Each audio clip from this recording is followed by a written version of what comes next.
갈라디아서 3장 15절부터 22절까지 말씀입니다. 다 같이 한 목소리로 봉독합니다. 형제들아, 사람의 이해대로 말하노니 사람의 언약이라도 정한 후에는 아무나 폐하거나 더하거나 하지 못하느니라. 이 약속들은 아브라함과 그 자손에게 말씀하신 것인데 여럿을 가리켜 그 자손들이라 하지 아니하시고 오직 하나를 가리켜 네 자손이라 하셨으니 곧 그리스도라. 내가 이것을 말하노니 하나님의 미리 정하신 언약을 430년 후에 생긴 율법이 없이 하지 못하여 그 약속을 헛되게 하지 못하리라. 만일 그 유업이 율법에서 난 것이면 약속에서 난 것이 아니리라. 그러나 하나님이 약속으로 말미암아 아브라함에게 은혜로 주신 것이라. 그런즉 율법은 무엇이냐? 범법함을 인하여 더한 것이라. 천사들로 말미암아 중보의 손을 빌어 베푸신 것인데 약속하신 자손이 오시기까지 있을 것이라. 중보는 한 편만 위한 자가 아니니 오직 하나님은 하나이시니라. 그러면 율법이 하나님의 약속들을 거스리느냐? 결코 그럴 수 없느니라. 만일 능히 살게 하는 율법을 주셨다면 의가 반드시 율법으로 말미암았으리라.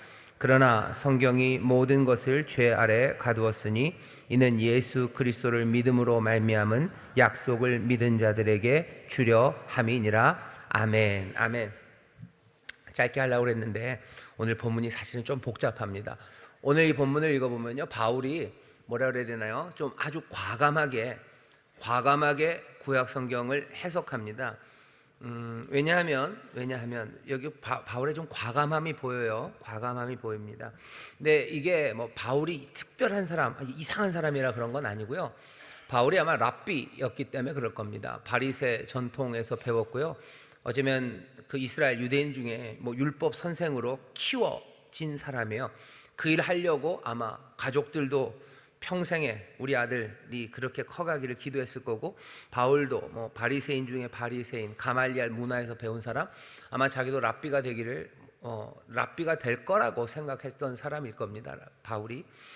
그러니 그 랍비들이 성경을 읽는 방식들이 있어요. 그 방식들은 우리가 생각하는 것보다 훨씬 더 자유롭습니다. 훨씬 더 상상력 넘치게 읽어요. 여러분들 요즘은 조금 덜 얘기들 하는데 한참 때 뭐 80년대 90년대는 아닌가요? 80년대에 한때 탈무드가 꽤 유행이었던 적이 있습니다. 뭐 탈무드의 유머 뭐 이래가지고 책도 많이 나오고요. 탈무드에 나오는 재밌는 얘기들 이런 것들을 이렇게 뭐 유대인의 유머 그래가지고 책들이 꽤 유행했어요. 지금도 아마 그런 책들이 있을 겁니다. 그때 사람들이 이제 탈무드라는 걸 알았는데 탈무드는 그렇게 무슨 재밌는 유머 선집이 아니에요. 재미있는 유머 선집이 아니고요. 탈무드는 뭐 여러 종류의 책들을 이제 묶어 놓은 겁니다, 유대인들이. 근데 그 중에서 제일 중요한 부분이 미드라시라 그래가지고요, 랍비들이 성경을 쭉 설명한 거예요. 성경을 해석합니다.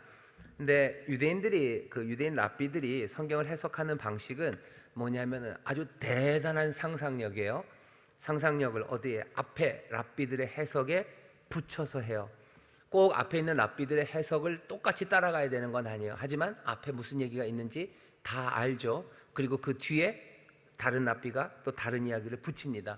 그러니 뭐 이런 식이에요. 뭐 창세기 뭐 1장 1절이다. 그러면은 거기에 대한 미드라시가 쫙 붙어요. 무슨 랍비가 뭐라고 얘기했어요. 그리고 그 다음엔 무슨 랍비가 뭐라고 얘기했어요. 또 무슨 랍비가 뭐라고 얘기했어요. 근데 이 랍비들의 이야기가 그렇게 딱딱하지만은 않아요. 중간중간에 여러분들이 아는 무슨 탈무드의 유머 같은 이야기들이 그 미드라시 안에 이렇게 들어 있습니다. 그럼 읽다가 사람들이 이제 그런 것만 빼놓은 거죠. 하지만 탈무드의 제일 중요한 부분은 성경을 해석하는 거예요. 근데 해석하는 그 내용이 우리처럼 뭐 우리가 국어 시간에 해석하는 것처럼 바울처럼 창세기에 있는 말씀, 출애굽기에 있는 말씀을 읽어내면 아마 국어 시험에서 지금 뭐 수능 국어 시험에서 꽤 많이 틀릴 겁니다. 왜냐하면 거기 뭐 지문에 있는 내용을 지문에 있는 내용을 그대로 설명할 수 있는 뭐 그런 방식으로 이해하지 않습니다. 그러니 오늘 여기 있는 본문에 바울이 이게 뭐가 좀 너무 벙벙 뜨는 이야기인데 싶은 게, 바울이 뭐 잘못하는 건 아니에요. 성경을 그런 식으로 읽습니다. 그게 랍비들이 읽는 방식일 겁니다. 그러면서 알아들을 거라고 생각하는 거예요. 알아들을 거라고. 사실은 여기 나오는 첫 번째 말서부터 조금 이상하죠. 15절 보면 형제들아 사람의 예대로 말하노니 사람의 언약이라도 정한 후에는 아무나 패하거나 더하거나 하지 못하느니라 라고 말하지만 사실은 그렇지는 않죠. 사람들의 맺은 언약도 나중에 더하거나 패하거나 합니다. 이 언약이 심지어 유언, 그 라스트 윌이죠. 제일 마지막에 하는 그 무거운 유언이라도 사람들이 나중에 더하거나 패하거나 하죠. 드라마에서 맨날 나오잖아요. 회장님 유언장 바꾸려고 또 가정부가 뭘 해가지고 바꾸고 언약이라도 사람들이 더하거나 패하거나 합니다. 근데 바울이 그냥 그건 아니라고 그냥 꽝 얘기를 해버리는 거예요. 왜냐하면 그 모든 것들을 다 이럴 수도 있고 저럴 수도 있는 것까지 다 얘기하고 싶지는 않아요. 사람이라도 언약은 굉장히 중요한 거예요. 이렇게 말할 수 있는 건 결국 누구에게 하려고? 하나님의 약속을 말하려고 하기 때문에 그렇습니다. 사람의 약속도 그렇게 중한데 하나님의 약속은 얼마나 중하겠냐라는 이야기를 하려고 사실은 아주 엄밀하게 따지면 그러지 않을 수도 있는데 그냥 사람의 언약도 더하거나 패하거나 할 수 없다고 얘기를 하죠.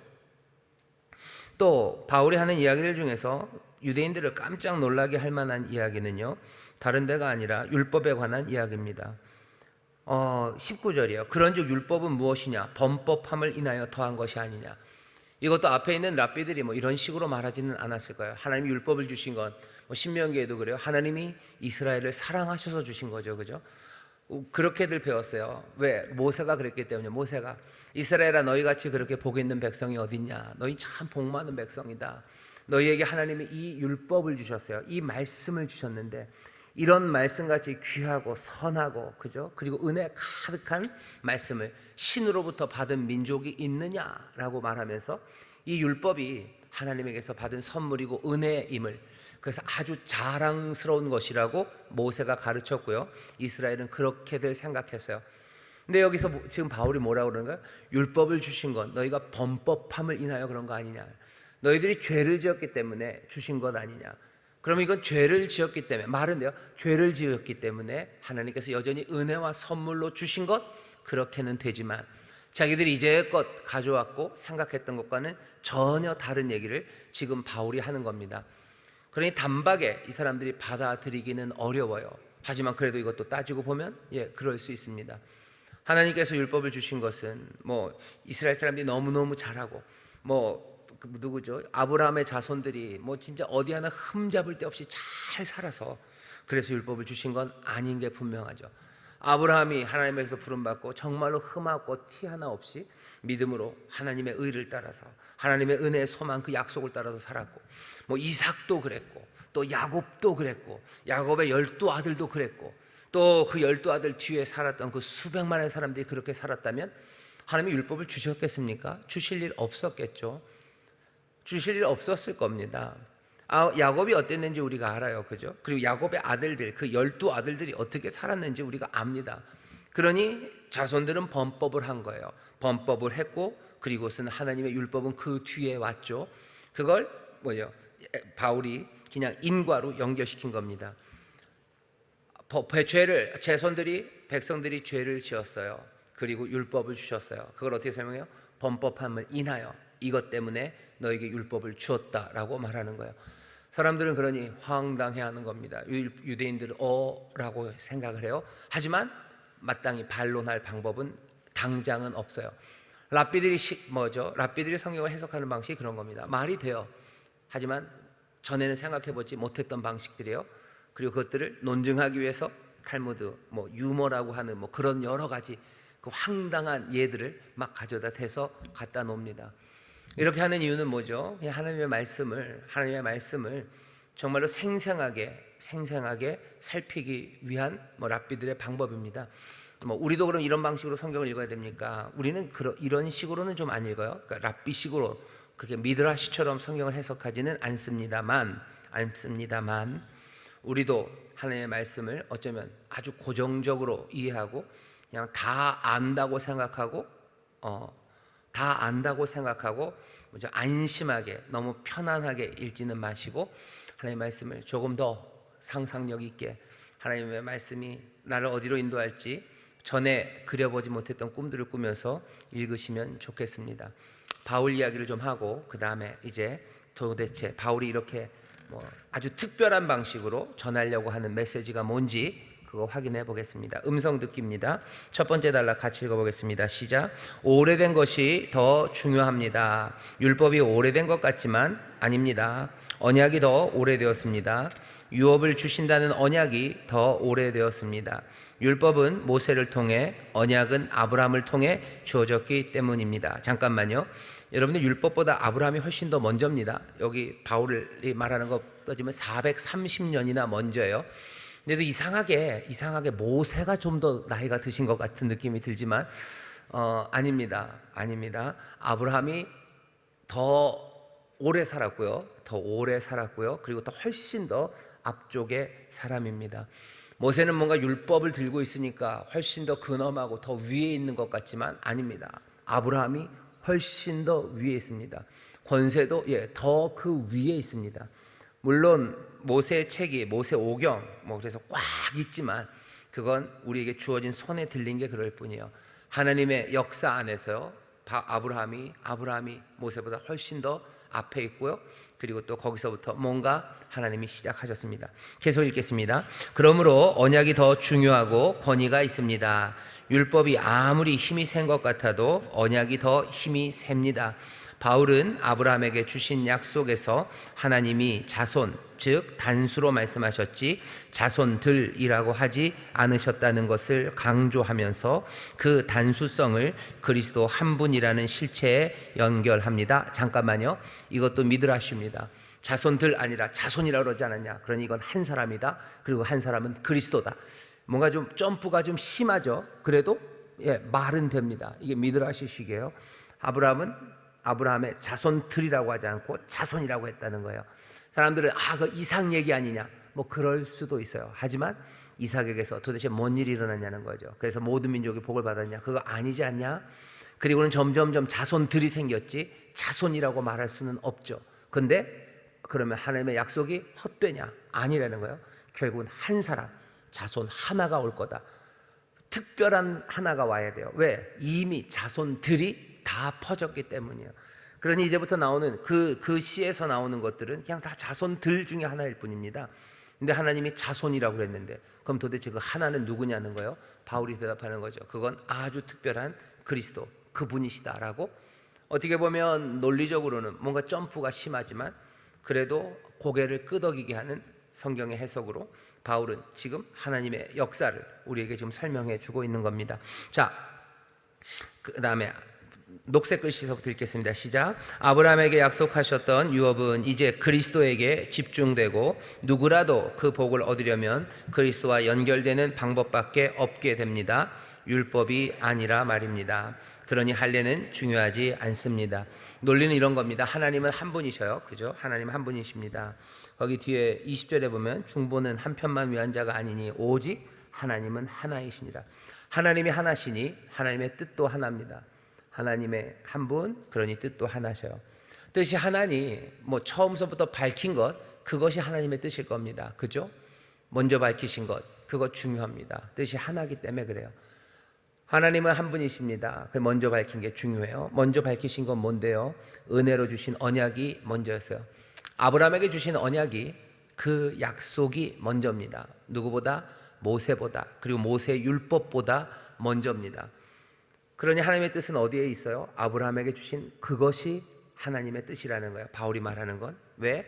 하나님 한 분이시기 때문이죠. 그러니 먼저인 것이 권위가 있습니다. 언약이 그러니 율법보다도 더 권위가 있습니다. 율법이 강력한 것처럼 보이고요. 뭔가 무슨 시스템이 꽉 갖춰져 있고 길죠. 하지만 그래도 율법보다 언약이 더 셉니다. 왜? 먼저 주어졌기 때문이요. 그리고 하나님은 한 분이시고 뜻이 하나이기 때문입니다. 그리고 그 하나님의 뜻은 뭐예요? 하나님의 뜻은 그리스도입니다. 하나님의 뜻은 그리스도, 그분을 통해서 이루어질 거예요. 그분 안에서 이루어질 거예요. 그리고 그분 안에 하나님의 모든 뜻과 언약, 약속이 다 있습니다.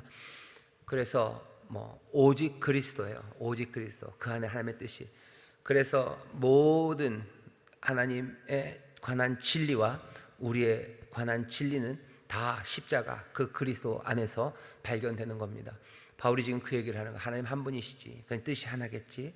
그러니 먼저 밝힌 게 훨씬 더 중요하지. 먼저 밝힌 게 뜻 아니겠냐. 그 뜻은 뭐예요? 언약, 은혜, 언약, 그 약속이 하나님의 뜻이다. 우리에게 복 주시고 우리를 복이 되게 하셔서 모든 인류를 그 자손을 통해서 복을 얻게 하시는 것, 그것이 하나님의 뜻이죠. 그 뜻은 계속될 거예요. 중간에 뭐가 껴도 그 일은 계속될 겁니다. 그리고 그 뜻은 무엇을 통해서? 그리스도를 통해서 이루어집니다. 그 다음 단락 읽겠습니다. 시작. 율법은 범법함을 인하여 더한 것이라는 바울의 말은 유대인들에게는 충격적입니다. 율법이 주어진 동기에 범법함이 있다는 것은 율법의 가치를 깎아내리는 것이 되기 때문입니다. 게다가 유업이 율법으로부터 오는 것이라면 더 이상 약속에서 오는 것이 아닌데, 하나님은 아브라함에게 약속을 통해 유업을 주셨으므로 먼저 주어진 약속을 부정하지 않는 한 율법으로 유업을 얻을 수 있던 말은 가능하지 않게 됩니다. 범죄 때문에 더해진 것이고 율법 자체는 생명을 주는 능력을 지니지 못했기에 하나님이 주시는 생명을 누리기 위해서는 율법에 의지해서는 안 되는 것이 됩니다. 바울이 논의하는 바죠. 율법으로 되지 않아요. 만약 율법으로 되는 거였으면 먼저 있었던 약속, 그것들을 치워야 되는 거예요. 말이 안 되죠. 왜? 하나님 한 분이시기 때문에. 먼저 주어졌는데 그거를 치우신다고? 아니에요. 그럼 율법은 도대체 뭔데요? 율법은 범법함을 인하여 그냥 더해진 거예요. 더해졌다가 이것들은 사라질 겁니다. 그냥 괄호처럼 중간에 온 거예요. 그러니까 앞에 앞열에 쭉 쓰는 것에 율법은 한번 들여쓰기를 한 거죠. 한번 들여쓰기를 한 거예요. 괄호 안에 있는 거예요. 왜 괄호가 필요하고 왜 한번 들여써야 돼요? 사람들이 범법했기 때문이에요. 범법하지 않았으면 이건 오지 않았을 거예요. 계속해서 하나님의 약속은 그냥 앞열로 쭉쭉쭉쭉쭉 왔을 텐데 범법함 때문에 한번 들여쓰기를 한 겁니다. 이 괄호가 들어와 있는 거다. 이 괄호에 들어와 있는 율법에 있는 할례로 하나님의 그 약속, 이 앞줄에 있는 이야기를 너희들이 바꾼다는 건 그건 혼돈을 만들어내는 거예요. 그게 바울이 지금 말하고 있는 논리입니다. 자, 그 다음 단락 같이 읽겠습니다. 시작. 하나님의 본래 의도가 믿음의 관점에서 규정된 전 세계적인 한 가족을 이루어 모두가 복된 삶을 누리게 하시는 것이고, 이 의도에 입각해서 주어진 언약은 뒤에 등장하는 어떤 것으로도 바꿀 수 없이 명백하게 그 뜻을 밝혀놓은 것입니다. 그 뜻을 이루시기 위해 아브라함을 부르셨는데 아브라함의 자손이 문제거리가 되었습니다. 그 가족의 죄를 해결하시려 율법으로는 안 되기에 이제는 그리스도를 통해서 문제를 해결하시고 그 본래의 뜻을 이루시는 것입니다. 아브라함과 그 자손들이 하지 못했던 신실한 순종을 그리스도께서 온전히 하심으로 문제를 해결한 것입니다. 그리스도 안에서 하나님이 뜻하셨던 그 가족이 탄생한 것입니다. 아멘.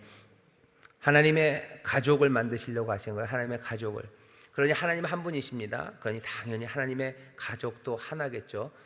하나님의 가족이 하나라는 건 하나님의 가족이 되는 원리, 그것도 하나입니다. 누구는 누구는 뭐 이 원리로 가족이 되고 누구는 저 원리로 가족이 되고 그러지 않아요. 하나님 한 분이시기 때문입니다.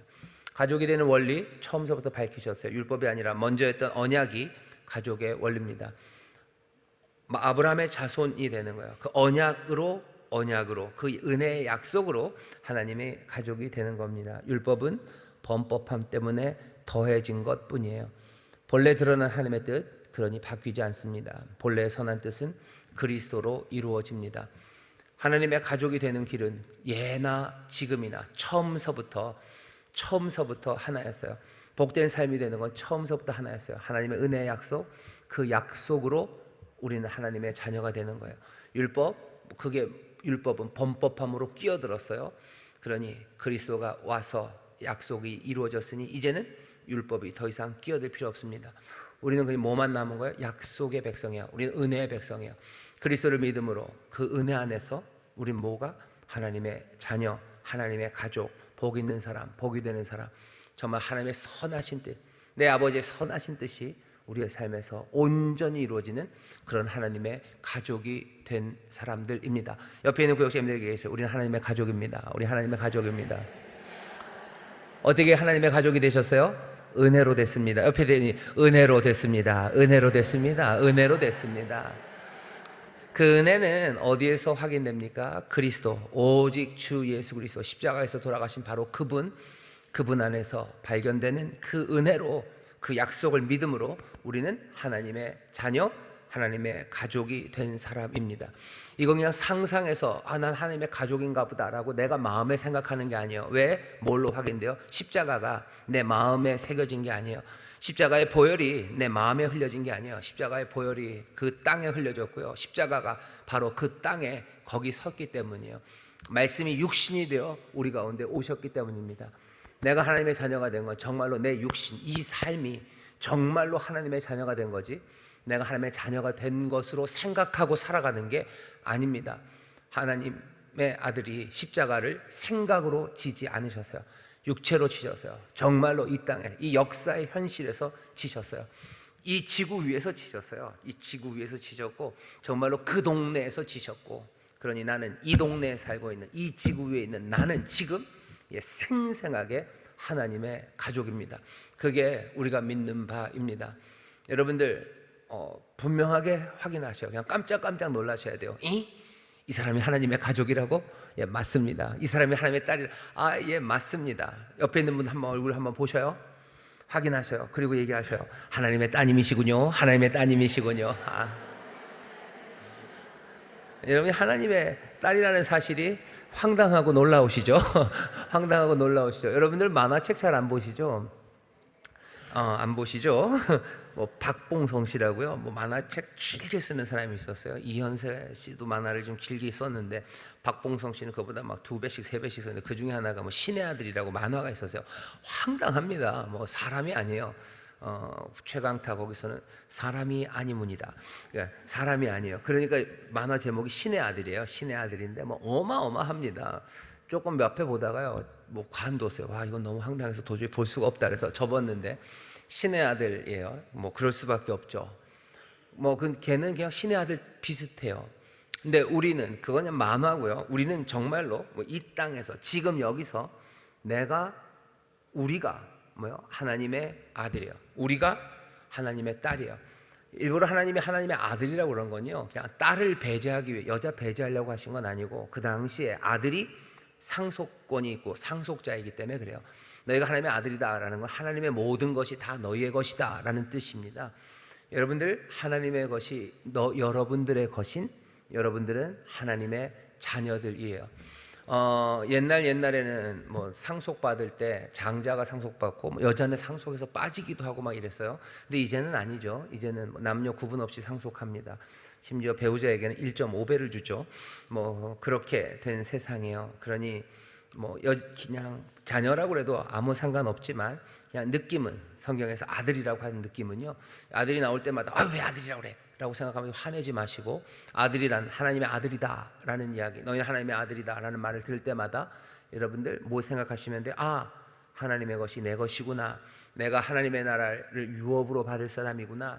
하나님의 모든 것이 이제 내 것이구나 라고 여러분들 기쁨으로 받으시면 됩니다. 옆에 있는 분들에게 그래도 그냥 그렇게 합시다. 하나님의 따님이시군요. 하나님의 따님이시군요. 하나님의 따님이시군요. 하나님의 따님이시군요. 어떤 다른 조건도 아닙니다. 그냥 원리 딱 하나입니다. 하나님은 한 분이셔요. 선하신 뜻을 그때 말씀하셨던 그 뜻 그대로예요. 그 뜻 그대로는 어디? 그리스도 예수 안에서 이루어졌어요. 선하신 뜻은 뭐였는데요? 복이 되고 복 많이 받고, 그래서 복이 되는 사람들, 세상 모두를 복되게 하는 하나님의 자녀, 하나님의 가족으로 우리를 부르셨어요. 그 일을 하나님은 아주 신실하게 여러 배신들, 순종하지 못하는 일들, 그것들이 있었어도요, 하나님이 하나하나 이제 이루셔서 여기까지 오신 겁니다. 하나님이 신실하셔요. 그리고 하나님의 뜻이 이루어집니다. 증거가 어디 있어요? 여기 있는 하나님의 따님들이 이만큼이 있는 게 하나님의 신실하심의 증거입니다. 은혜의 증거고 하나님이 한 분이시라는 증거가 여기 있는 저와 여러분들, 우리들입니다. 하나님의 가족 하나입니다. 자, 그 다음 단락 읽겠습니다. 시작. 그 가족은 인종, 배경과는 더 이상 상관없습니다. 그리스도 안에 있으면 되기 때문입니다. 구약 성경에서 약속되었던 모든 복은 이제 그리스도 안에서 이루어집니다. 예수님은 구약과 율법의 목적을 다 완수하시고 성취하셨습니다. 주님은 율법과 구약을 폐하러 오신 것이 아니라 완성함으로 구약과 율법을 마치신 것입니다. 한 분 하나님, 한 분 그리스도 안에서 믿음으로 한 가족이 되었습니다. 그 가족은 모든 복된 약속을 누리고 전할 가족입니다. 우리는 그런 가족의 일원입니다. 기뻐하시고 즐거워하시고 그 가족으로 온전하게 살아가시기를 주님의 이름으로 축원합니다. 아멘. 여러분, 하나님의 가족이셔요. 하나님의 가족입니다. 뭐 그렇게 부르기는 참 어렵고 쑥스럽고 죄스럽기도 하지만 우리 주님 예수님께서는요 스스로 우리의 큰 오빠가 되어 주시기를, 그리고 우리의 큰 형님이 되어 주시기를 작정을 하셨어요. 우리가 그렇게 되달라고 얘기하실 수는 없어요. 하지만 그분이 하나님의 아들이 육체를 가지고 이 땅에 오셔서 우리를 형제라고 부르는 것을 부끄러워하지 않으셨어요. 우리를 주님이 형제라고 부르셔요. 우리를 형제라고 부르셔요. 그러면서 큰 아들이 되어서 모든 엉망이 된 그 아들들, 동생들 이끌고 가시는 거예요.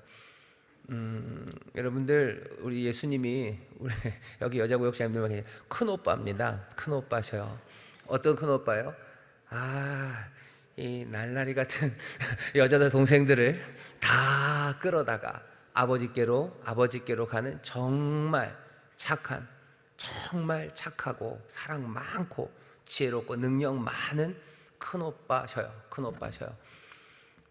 그 일을 하시겠다고 하나님의 아들이 육체를 가지고 우리에게 오신 겁니다.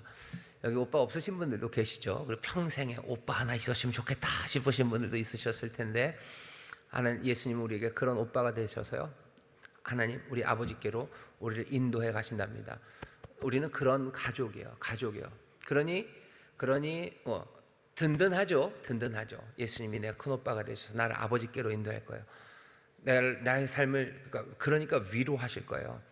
위로하실 거고, 나를 지키실 거고, 또 때로는 나를 책망하실 거고, 나를 싸매고, 그리고 내 삶에 필요한 모든 것들 다 채워주며 어디로요? 나를 거룩한, 조금 느낌이 달라진다면 나를 정말로 거룩한 신부의 모습으로, 나를 정말로 아름다운 동생의 모습으로 만드셔서 아버지께로 데려갈 거예요. 우리 오빠는 그런 오빠입니다. 그냥 잡아온 대로 고발하려고, 아빠 얘 보셔요. 얘가 한 거 보셔요. 얘가 한 거 보셔요. 이 치마를 보셔요. 그렇게 하지 않으셔요. 이 옷 입은 고라지를 보셔요. 그렇지 않아요. 좋은 옷 입히시고 씻기시고, 그리고 상한 거 있으면 다 싸매시고, 온전하게 평안한 얼굴, 그 얼굴로 만들어서 아버지께로 인도하셔요. 누구라도 그리스도 안에서 이 약속을 누릴 수 있습니다. 그게 우리에게 주신 하나님의 뜻이에요. 상하고 약하고 진토로 만들어져 그냥 먼지처럼 쓰러져야 될 그 사람들을, 그 존재들을 하나님의 가족, 영원한 나라, 그 나라에서 살아갈 수 있도록 하나님이 뜻하신 바, 그 한 분 하나님의 한 가지 선하신 뜻이 이제 그리스도 안에서 온전히 이루어진 거예요. 그것 말고는 다 그냥 부록이고 그냥 끼어든 이야기고 잠시 왔다 사라지는 것들입니다.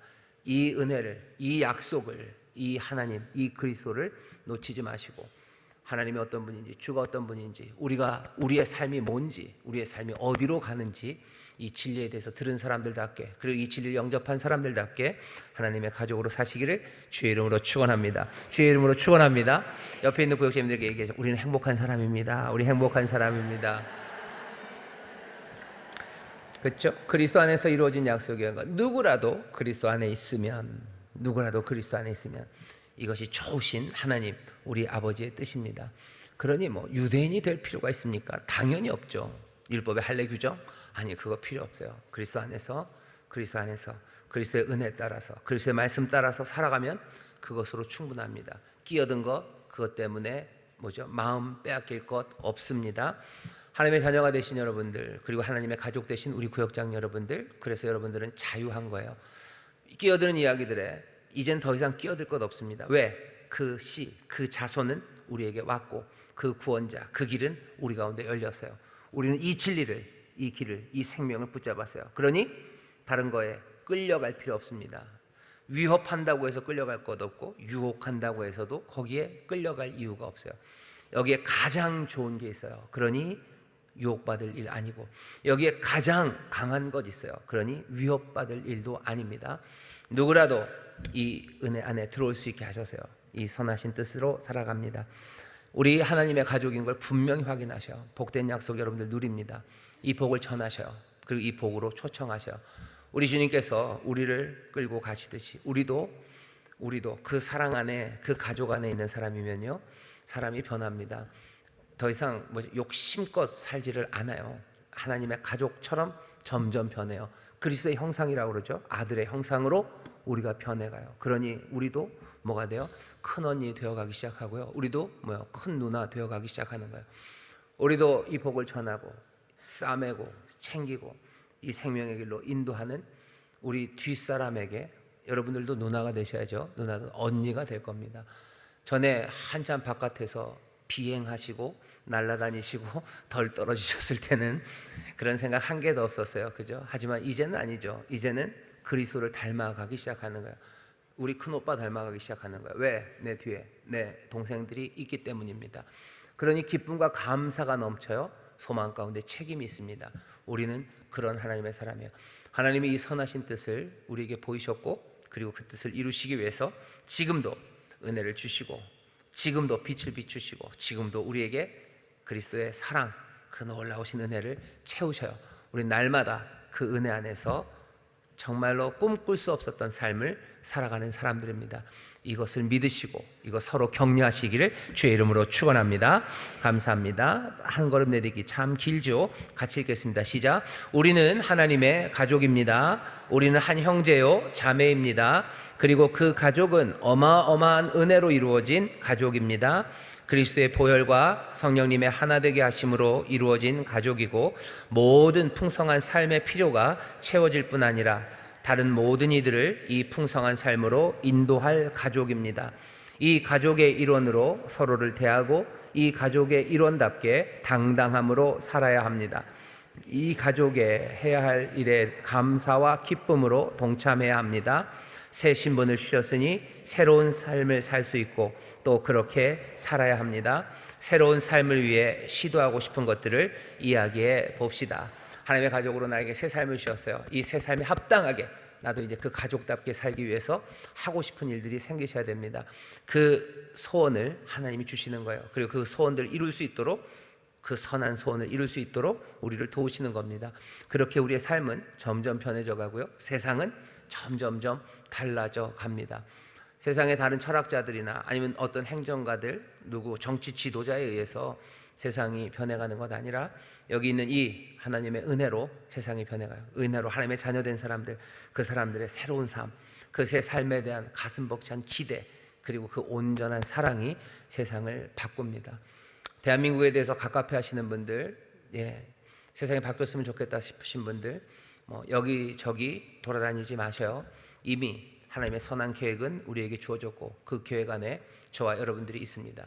더딜 것 같지만 더디지 않을 겁니다. 약할 것 같지만 절대로 약하지 않습니다. 하나님의 놀라우신 능력과 은혜가 우리와 함께 하시니 세상 갑갑할 때마다 하나님의 소망, 그 소망이 우리 안에 있음을, 다시 얘기하면 우리는 소망하는 사람일 뿐만 아니라요, 그 소망을 이루는 것이 우리 안에, 내가 그 소망을 이루는 사람임을 다시 한번 확인하면서 함께 격려하는 우리 구역자님들 되시기를 바랍니다. 두 번째 같이 읽겠습니다. 시작. 하나님의 약속이 우리에게 있습니다. 하나님과 맺은 언약입니다. 신실하신 인자로 우리를 대하시는 하나님과 언약을 맺은 우리는 신실하게 살 수밖에 없습니다. 그리스도께서 그렇게 하셨듯이 말입니다. 내가 혹시 변절한 것이 있는지, 신실한 순종에서 벗어나고 있는 것은 없는지 살펴봅시다. 밑줄 그어야 되는 건 신실하신 인자예요. 신실하신 인자입니다. 그 긍휼은 변함이 없어요. 자비하심이 변함이 없어요. 신실하십니다. 그러니 우리도 우리의 긍휼과 자비가 어떻게 신실해야 돼요. 언제 그냥 한번 퐁 튀었다가 푹 사라지는 게 아니라 우리의 인자와 자비, 긍휼이 신실하기를, 그렇게 주님 닮기를, 하나님 닮기를, 그 가족의 모습이 우리 가운데 있기를 여러분들 애쓰시고 그거 격려하셔야 돼요. 사랑을 격려하는, 자비를 격려하셔야 그것이 신실해지기를. 언제 한번 하고 마는 것 아니라 내가 그렇게 살아갈 수 있도록 계속해서 격려해 주셔서 하나님의 가족답게 사시기를 주의 이름으로 축원합니다. 오늘 함께 모여서 그 일 격려하시고 이 이야기들 하시고 또 이 소망 가운데 기도하시면 좋겠습니다. 기도합니다. 하나님 감사합니다. 우리 사랑하는 구역장들 하나님의 가족입니다. 예수 그리스도 안에서 아버지의 그 귀하신 약속이 이루어집니다. 주님 사랑하고 주님 따르며 주님 의지하고 또 주의 인도하신 가운데 정말로 이 땅에서도 하나님의 자녀답게 살아가게 하시고 또 영원한 나라에서 하나님의 자녀로 그 풍성한 영생을 누리게 하여 주옵소서. 감사드리며 예수님 이름으로 기도하옵나이다. 아멘.